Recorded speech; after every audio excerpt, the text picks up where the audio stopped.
Now let's turn our attention to South America, to Venezuela, where President Nicolas Maduro is at it again. Venezuela is set to go to polls soon. Maduro has a tough fight on his hands. So what does he do? Stir up trouble with the neighbor.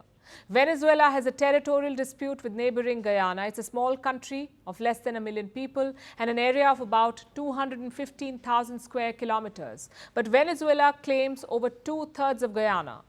It claims an oil-rich region called Essequibo. This dispute has existed for almost 200 years, and yet it is now on the eve of elections that Venezuela has formally declared Essequibo a state, escalating tensions when it should be preparing for elections. Here's our report. It's been approved unanimously. Consequently, the organic law for the defense of Guyana Essequibo is declared approved. And with that, Venezuela kicked up a hornet's nest. It has once again angered its neighbor, Guyana. Caracas has declared that 2/3 of the neighboring country is a new Venezuelan state. The region is called Essequibo. It has been the object of a 2-century-long dispute, and now Venezuela has unilaterally tried to change the status quo. To add to the insult, Venezuela has named the state Guyana Essequibo.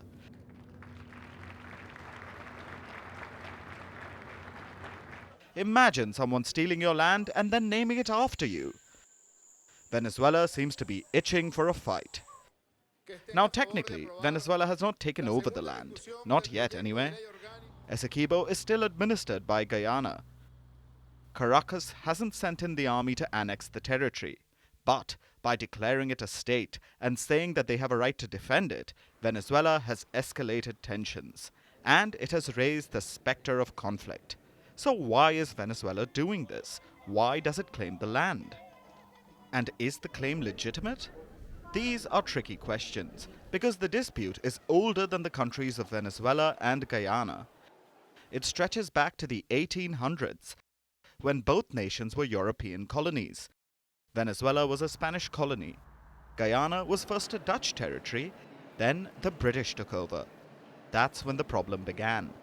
Britain were mapping the new acquisition, they walked into Spanish territory and thought it belonged to them. They drew up new maps, and Essequibo was considered a part of British Guyana. Basically, a mapping error has led to a centuries-long dispute, which is British colonialism in a nutshell. However it happened, Guyana has governed Essequibo for almost 200 years. The region makes up 2/3 of Guyana. So, does Venezuela have the right to take over? Should Guyana be punished for the crimes of the British? These are questions the world has been struggling with. The US played mediator back in 1899. The United Nations had their say in 1966.